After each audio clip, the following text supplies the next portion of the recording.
2, 1... Salut tout le monde, comment ça va en ce samedi? Aujourd'hui, j'ai décidé de faire un contenu un petit peu spécial, en mode coast to coast.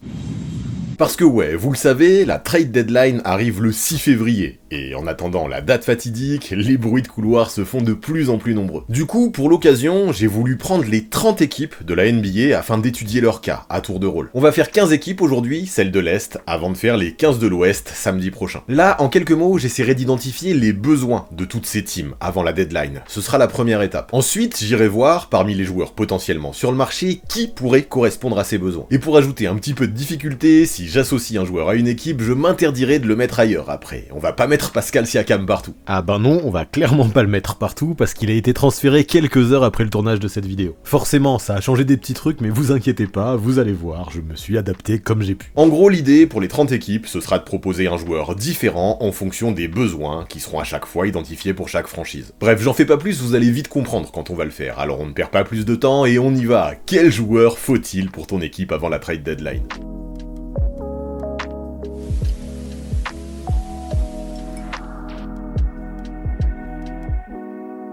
Du coup, on commence par ordre alphabétique avec Atlanta, dont j'ai déjà évoqué la situation récemment en parlant de Trae Young. Pour moi, là-bas, l'idée est assez simple. Il faut essayer de construire le meilleur roster possible autour de Trae Young, bien sûr, mais aussi autour de Jalen Johnson, qui est l'une des révélations de ce début de saison. Ni la venue de Dejounte Murray, ni celle de Quinn Snyder n'ont pu significativement améliorer la défense de ces Hawks. L'équipe, je pense, doit avoir pour objectif minimum de passer un tour en playoff, pour profiter d'un Trae Young qui, actuellement, est incroyable offensivement. Malheureusement, ses failles défensives font qu'il reste un joueur difficile à entourer, et à ce jour, force est de constater qu'à Atlanta, les pièces autour de lui ne conviennent pas. À côté du meneur, comme on l'a dit, Jalen Johnson représente une vraie satisfaction cette saison, et pour moi il est intouchable. À côté d'eux, tous les autres joueurs, ou presque, peuvent partir si ça permet d'améliorer l'équipe à court terme. Et là, première modif, parce que j'expliquais lors du tournage à quel point Siakam était le joueur idéal pour les Hawks, et à quel point Masai Ujiri aurait tout intérêt à faire all-in sur lui. Problème, il n'est plus dispo, alors quitte à tenter quelque chose d'important, pourquoi ne pas tenter sa chance concernant Lauri Markkanen? Même s'il n'est pas le défenseur qu'est Siakam, son jeu offensif pourrait là aussi rendre de fiers services à Atlanta au poste 4. Le truc, c'est que le Jazz sera probablement très gourmand en cas de transfert du Finlandais. Landry Fields pourrait alors finalement se tourner vers les qualités de 3&D d'un Dorian Finney-Smith, qui semble pouvoir être un fit très intéressant à côté de Trae Young. Dommage quand même, car à mon sens, Siakam aurait vraiment été le fit parfait.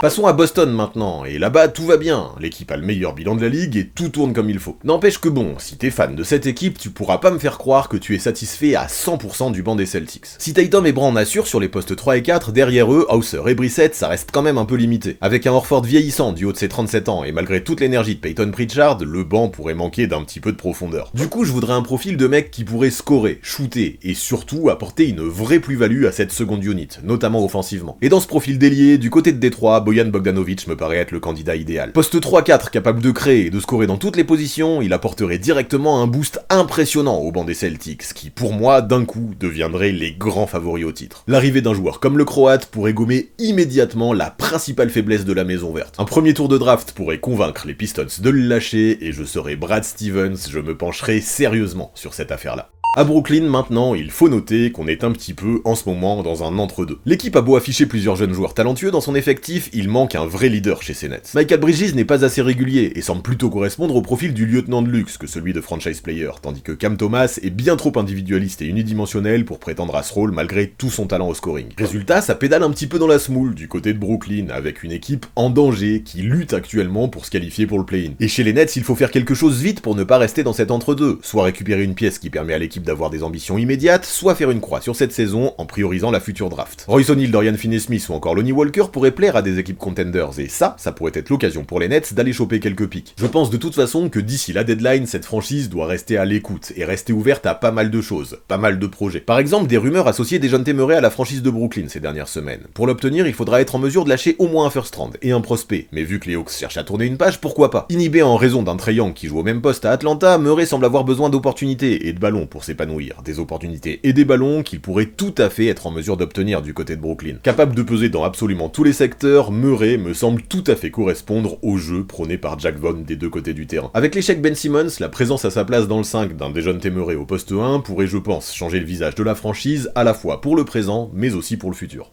Maintenant Charlotte, où encore cette année tout est compliqué. Je pense que la seule stratégie à suivre est de conserver LaMelo Ball et Brandon Miller et de tout envoyer valser derrière eux. La cote de certains joueurs pourrait permettre à l'équipe de récupérer quelques assets en plus de ça. Du coup à Charlotte, il faut penser au futur en premier lieu, et la priorité ce sera des tours de draft. Cependant, s'il fallait viser un joueur, j'irais peut-être demander aux Kings si Davion Mitchell était disponible. Avec ses qualités et sa défense, il apporterait une bonne alternative à LaMelo je trouve, et à 25 ans, il correspond bien à la timeline des Hornets. S'il y a moyen de l'obtenir en lâchant un joueur sur lequel l'équipe ne compte pas et en lâchant à ses côtés quelques seconds tours, je pense que les Hornets auraient tort de se priver. À Chicago, on le sait, je l'ai assez répété sur cette chaîne, en ce moment, on est à 2 doigts de tout faire exploser. Zach LaVine est plus que jamais sur le marché et jusque-là, absolument personne ne semble se bousculer au portillon pour s'octroyer ses services. En parallèle, DeMar DeRozan sera free agent cet été, et il y a donc des choses à faire pour rebâtir le roster en pensant au futur. Bien sûr, récupérer de jeunes prospects serait l'idéal, en plus de récupérer divers tours de draft, mais sur le marché, il ne semble pas y avoir trop de jeunes prometteurs disponibles à l'heure actuelle. Alors pourquoi ne pas aller voir du côté de Sacramento, où apparemment Kevin Huerter, en raison de son manque de défense,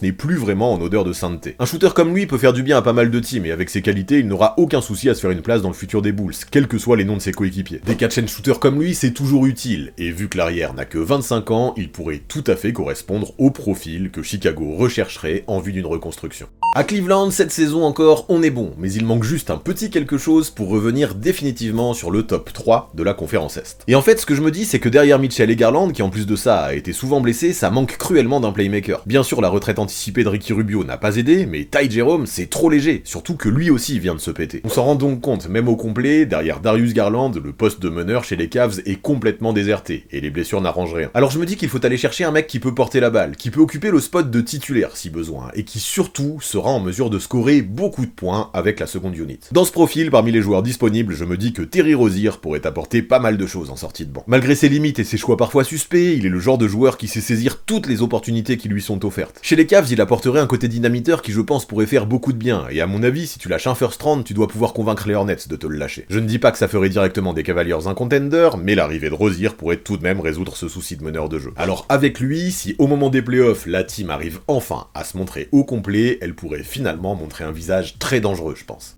Place maintenant aux Pistons, avec leur bilan catastrophique, et ce qu'il leur faut avant tout, c'est de l'espoir. Dans l'équipe, je pense qu'à part Kate Cunningham et Jalen Duren, duo sur lequel le front office semble compter, pour l'avenir, personne n'est intouchable. L'idée, je pense, est d'entourer au mieux les deux gamins par des joueurs de qualité, expérimentés, qui ont déjà fait leurs preuves en NBA. Parce que ouais, le groupe a beau être très jeune, ça manque quand même de qualité et de potentiel dans cet effectif, on ne va pas se mentir. Et là, ça va sûrement vous paraître surprenant, mais j'irai peut-être voir ce que demandent les Warriors pour Andrew Wiggins. Du haut de ses 28 ans, il a l'expérience d'un titre, il peut agir des deux côtés du terrain, et il peut apporter un vrai plus à cette franchise. Si bien sûr il a déjà montré des failles dans sa capacité à agir en franchise player, lui donner de nouvelles responsabilités à Détroit, lui donner un nouveau défi, pourrait potentiellement l'aider à renaître, lui qui depuis 1 an affiche un niveau de jeu bien triste du côté de Golden State. Si pour l'obtenir il suffit de matcher les salaires et d'ajouter un pic, les Pistons, avec Wiggins, pourraient avoir un autre pilier autour duquel construire pour le futur.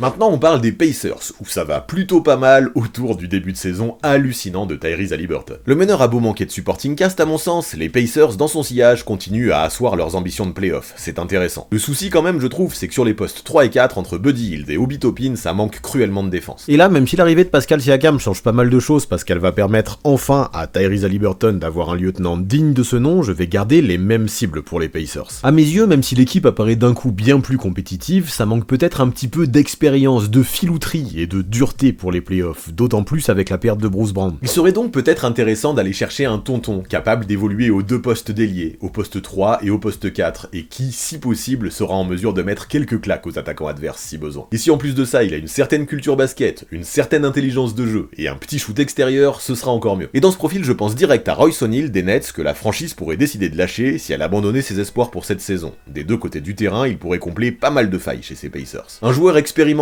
qui défend, qui se bat et qui joue avec son cerveau, bien sûr que ça pourrait faire du bien à la franchise de l'Indiana. Pour l'obtenir, en plus de ça, il suffit peut-être de lâcher quelques seconds tours de draft. Le prix ne me semble pas très élevé. Kevin Pritchard pourrait donc être bien inspiré à l'idée d'aller frapper à la porte des Nets, histoire de se renseigner sur la valeur de Royce O'Neal sur le marché. Maintenant, Miami, et là-bas, je le dis et je le répète, depuis le début de la saison, il faut un meneur de jeu de qualité. Aujourd'hui, Kyle Lowry n'a plus les jambes pour occuper le rôle de meneur titulaire, et le départ de Gabe Vincent n'a toujours pas été compensé. Si le Heat veut se montrer ambitieux pour profiter des dernières bonnes années de Jimmy Butler, il va devenir essentiel de se renforcer au plus vite dans ce secteur. Et justement, la deadline est là pour ça. Si Lowry peut toujours être un joueur de rotation utile, je pense, à l'heure actuelle, il est quand même l'un des pires starters au poste de meneur de toute la NBA, et pour une équipe ambitieuse, ça craint. Alors pourquoi ne pas aller chercher Malcolm Brogdon? À Portland, malgré son talent, il ne fait pas partie du projet jeune. Lui, il est fait pour jouer dans une équipe contender, pas dans une équipe qui tank. Avec son cerveau et son impact des deux côtés du terrain, il est tout à fait le genre de gars que le Heat pourrait rechercher. Pat Riley n'a pas réussi à obtenir Lillard cet été, et d'une manière ou d'une autre, il doit rassurer les fans. Malcolm Brogdon pourrait être un lot de consolation assez intéressant. Je pense qu'un first round peut suffire pour l'obtenir, et le Heat aurait bien tort, à mon avis, de ne pas s'intéresser à son cas. Je pense de toute façon que sans un joueur de son calibre à la main, le Heat aura du mal à se montrer à la hauteur de ses ambitions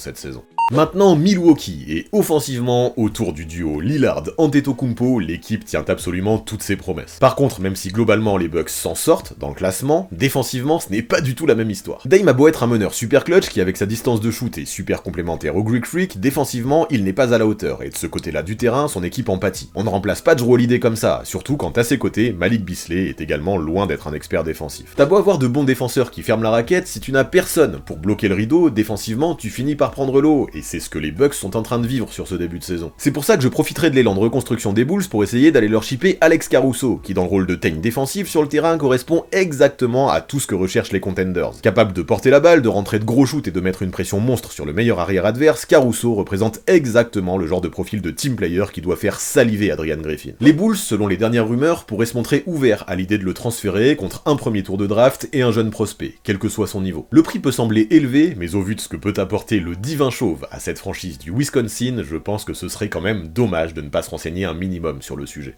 Maintenant, on va parler des Knicks, une équipe dans laquelle on a déjà fait un très grand pas avec la venue d'Oggi Anunoby il y a quelques semaines. Si l'ailier apporte ses qualités de shooter, mais aussi sa défense de façon très positive à l'équipe new-yorkaise, le départ d'Immanuel Quickley fait lui un peu plus de mal. Dante DiVincenzo a beau être un bon shooter qui met quelques points, il n'a pas le même niveau de percussion, ni même de playmaking. À côté de ça, même si j'aime bien la fougue de Miles McBride, je trouve que dans cette équipe des Knicks, il manque un vrai meneur backup derrière Jalen Brunson. Imaginez que pour moi, c'est sûrement encore plus important que de trouver un renfort intérieur malgré la blessure de Mitchell Robinson. Alors pour ça, j'irai voir du côté de Washington, où Tyus Jones, pourtant si bon dans une équipe contender comme Memphis les années précédentes, n'arrive pas à vraiment s'épanouir. Lui, il est le genre de mec qui a besoin d'une équipe ambitieuse pour se rendre vraiment utile, pas d'une équipe comme Washington. Capable de porter la balle, d'organiser le jeu, de scorer et de défendre, je pense qu'il correspond tout à fait au style de sixième homme dont ont besoin les Knicks pour compenser le départ de Quickley. Quelques seconds tours pourraient suffire pour l'obtenir, et le contrat expirant d'Evan Fournier pourrait même servir dans ce deal, histoire d'équilibrer les salaires. Si j'étais les Knicks, j'essaierais donc de faire quelque chose rapidement autour du point guard des Wizards. À Orlando maintenant, on a fait un début de saison impressionnant, qui a donné beaucoup d'espoir au public nord-floridien. Le souci c'est que plus la campagne avance et plus c'est difficile de tenir la cadence pour cette équipe super jeune, menée par un sophomore de 21 ans, Paolo Banchero, et par un Franz Wagner de seulement 22 ans. Si certaines révélations comme Jalen Suggs ont permis à l'équipe d'enfin pouvoir rêver de playoff, on se rend compte que malgré cette vague d'espoir, ça pourrait être un petit peu juste. Pourquoi ? Parce que dans cette équipe, ça manque de vétérans, ça manque de leaders qui pourraient apporter leur sérénité dans les moments où ça compte le plus. Le jeu tout feu tout flamme, c'est bien, mais à condition d'avoir quelques tontons qui seront recadrer les jeunes si jamais ça déborde un petit peu trop. Pour ça, le profil d'Harrison Barnes me semble super intéressant. Avec ses qualités en catch and shoot, il pourra apporter un floor spacing nécessaire autour d'un joueur comme Paolo Banchero, tandis qu'avec sa science du jeu et sa faculté à très souvent prendre les bonnes décisions, l'ailier pourra apporter une expérience et des certitudes dont Jamal Mosley a grandement besoin dans son effectif. L'ailier est capable d'apporter dans tous les secteurs du jeu, et quelques assets pourraient convaincre les dirigeants californiens de le lâcher à Orlando. Je ne dis pas que son arrivée permettra au Magic d'être directement un contender, mais si ça peut permettre au moins à l'équipe de s'assurer une place en playoff, ce sera déjà une très belle chose. Parlons maintenant de Philadelphie, où ce qui se passe est plutôt positif, vu que malgré le départ de James Harden, l'équipe, d'un point de vue du bilan, continue à tenir la route. Avec l'émergence de Tyrese Maxey, qui se régale avec de nouvelles responsabilités sous Nick Nurse et un Joel Embiid MVP en titre toujours plus dominant, les Sixers font toujours partie des forces majeures de la conférence Est. Ajoutons à ça quelques role-players de qualité, et oui, du côté de Philly, il est logique d'avoir des ambitions. Cependant, en l'état, est-ce que ça peut vraiment rêver de titre, ou ne serait-ce que de finale de conférence? Avouons-le, ça semble compliqué, tant dans la conférence Est, Boston et Milwaukee semblent avoir une longue longueur d'avance sur les Sixers. Il faut donc profiter de la deadline maintenant pour essayer de se rapprocher au maximum de ces équipes de haut de tableau. Daryl Morey va donc devoir être à la fois agressif et intelligent à l'approche de cette trade deadline. Et je pense qu'ajouter un arrière-shooter qui peut scorer masse de points et au moins soulager un petit peu Tyrese Maxey à la création, ce ne serait pas du luxe. Buddy Hield est l'un des meilleurs shooters extérieurs en NBA, et son jeu semble pouvoir tout à fait correspondre à celui de Joel Embiid, qui a besoin de snipers capables de se démarquer et de sanctionner autour de lui. Son profil permettrait à Nick Nurse d'avoir plus d'options et d'afficher des line-up plus offensifs qu'avec des Anthony Melton si besoin, c'est intéressant. En playoff, on le sait, c'est souvent l'équipe qui s'adapte le mieux qui s'impose lors d'une série en 7. Pour s'adapter, il faut un bon coach, mais aussi des options variées, et l'option de Hield, qui je pense peut être récupérée contre plusieurs second tours de draft, irait totalement dans ce sens. Maintenant, passons à Toronto, et ce qu'il faut dans le Canada, j'en parle depuis un moment, c'est finir de tout exploser. Scottie Barnes est la pièce angulaire du dispositif, et les arrivées récentes de R.J. Barrett et de Immanuel Quickley, en provenance des Knicks, montrent bien la tendance qu'il y a dans le Canada. On veut une timeline plus jeune, qui se porterait vers l'avenir. Les arrivées de Bruce Brown, de Kyra Lewis Jr., de Jordan Nwora, et surtout de 3 futurs premiers tours de draft viennent amplement confirmer que l'équipe actuellement veut se tourner vers le futur. Dans de telles conditions, des joueurs comme Dennis Schroeder ou encore Gary Trent Jr. ont de moins en moins leur place dans l'effectif. L'objectif contre eux, ce serait de récupérer des assets, des tours de draft et des jeunes joueurs qui permettraient à la franchise de Toronto de mieux envisager et de mieux appréhender l'avenir. Et là, parmi les joueurs potentiellement disponibles pour un transfert, je pense à Markelle Fultz, 25 ans. Malgré ses soucis de blessure, le meneur est enfin en train de se faire une place en NBA à Orlando, mais il souffre de la concurrence dans son équipe. Même s'il ne sera jamais un grand shooter, il reste tout de même un scoreur gifté, avec de grosses capacités en 1 contre 1, qui pourraient être parfaitement exploitées dans une vision future à Toronto. Même s'il a été drafté avec le premier choix de la draft en 2017, je pense qu'aujourd'hui, il devient possible de l'obtenir peut-être contre un pack mixant plusieurs second tours de draft. Fultz pourrait donc apporter un potentiel intéressant à la main chez ces Raptors qui actuellement, on le voit, cherchent à entourer Scottie Barnes de la meilleure façon possible par de jeunes joueurs prometteurs. Markelle Fultz correspond encore une fois pile à ce profil. Allez, on termine avec les Wizards qui, vous le savez, se retrouvent en ce moment dans les bas-fonds de la conférence Est. Alors de quoi ont-ils besoin pour relever la tête? Eh bien, comme beaucoup de teams, d'assets, de jeunes joueurs et de tours de draft. Cette équipe, on ne sait pas trop où elle va. Donner des responsabilités à Jordan Poole s'est avéré catastrophique. Le nom de Kyle Kuzma apparaît de plus en plus dans les rumeurs de transfert, et derrière, un jeune comme Bilal Coulibaly se montre de plus en plus prometteur. Du coup, je vais être honnête, les concernant, quand j'ai regardé le marché, je n'ai pas forcément été bien inspiré. En gros, c'est simple, hein, tout ce qui a du potentiel pourrait faire du bien en ce moment à cette franchise. C'est ainsi que dans les joueurs que l'équipe pourrait obtenir pour pas trop cher, j'ai pensé à Talen Horton-Tucker du Utah Jazz. À seulement 23 ans, malgré un côté très unidimensionnel, il possède un vrai potentiel de scoreur qui pourrait bien fitter avec Bilal. Même s'il a besoin du ballon pour briller et que sa prise de décision questionne, peut-être pourrait-il gagner en maturité dans une équipe comme Washington. On ne va pas se mentir, Talen Horton-Tucker, ça ne casse pas 3 pattes à un canard, mais les Wizards sont tellement au fond en ce moment que même une venue comme ça pourrait leur faire du bien. C'est en tout cas avec celle-ci que je termine ma vidéo du jour avant de m'atteler à la conférence Ouest la semaine prochaine. Alors si ça t'a plu et que t'as hâte de découvrir cette nouvelle vidéo samedi, on n'oublie pas, on lâche un pouce bleu, on s'abonne à la chaîne si ce n'est pas encore fait, et moi, pendant ce temps, je n'ai plus qu'à vous dire à très vite.